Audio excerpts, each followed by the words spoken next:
and you're going to fail, and you're going to fail, and you're going to fail, and then you're going to win, and that's life. Life without those challenges, that's existence. Don't just exist, go and live. Eventually, inaction is going to cost you, but your default setting has to be, I'm going to do something, just get up, face this challenge and go, attack it. Go and do something hard. Struggling sucks, it depends on how you frame it. If you want freedom in your life, you have to be disciplined. Face that challenge, whatever it may be, and you may succeed, you may not, but you're going to be better and you're going to be more prepared for the next challenge, because we're going to have wins, we're going to have losses, we're going to have successes, we're going to have failures, we're going to have good nights, we're going to have bad nights, we're going to have good relationships, we're going to have bad relationships, we're going to have good ideas and bad ideas, we're going to make money, we're going to lose money. All these things are going to happen, and if you're going to go up and down emotionally, it's going to be problematic. Embrace those emotions, but don't let them get to you. Keep pushing through what sucks. It's really hard to do because it hurts. I'm going to move forward. I'm not going to give up, so I'm going to move forward, keep trying. Music, when you talk to people who've gone through SEAL training and haven't made it, most of the time, there's a reason. There's a medical reason, there's a family issue, there's very few people who are going to look at you and say, oh, I gave up because it sucked, which is what happens to the vast majority of people. The vast majority of people who haven't gone through SEAL training haven't made it because they quit.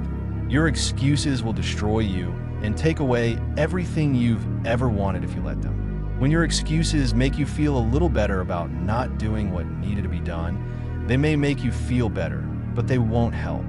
They're not helping you at all. This went wrong. This failed to achieve. And it's not my boss's fault. It's not my girlfriend's fault. It's not my parents' fault. It's not the weather's fault. It's my fault. And I'm going to take control of it. I'm going to fix it. That's what extreme ownership is. Because when you look at your life, at your job, at your financial situation, at your relationships, and at your physical health, when you look at all of these things and all of the problems that you might be having with these things, and you say the reason for all of these problems is because, it can hurt. And oftentimes our ego will reject it and make excuses and lie.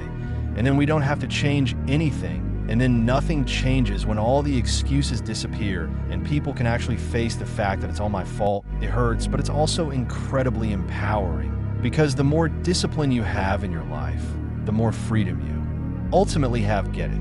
So if you don't have the discipline to exercise and eat healthy, you'll end up being a slave to disease. If you don't have the discipline to work hard, save your money, you'll end up being a slave to finance. If you don't have the discipline to manage your time properly, you'll end up with no free time. If you have self-discipline, if you have the discipline to save your money, work hard, and invest your money properly, if you have the discipline to manage your time properly and not waste a ton of time, if you have the discipline to exercise and eat healthy, you'll end up finding freedom, and you'll start progressing in every aspect of your life. And you'll see that if you have that discipline right now, you'll end up finding freedom. If you have discipline, you'll achieve freedom. Try to achieve something hard. You may win, you may lose, you may succeed, you may fail. I'm telling you that you'll do better. And if you without that discipline, and you're not going to work hard, and you're not going to train, and you're not going to put in the effort, you're going to end up in chains. So if you're in the woods and you don't know where to go, start walking. You got to start walking, because perspective won't change. You need to start moving forward, but standing there lost and doing nothing is just waiting to die, waiting to starve to death. Don't let that happen. I think that's really important, because as men, we don't get mixed messages about emotions and how to express them and what that looks like. And there's a lot of men struggling right now. Every single person is going through a tough time, and you don't know what they've been through. Suppressing them isn't going to help.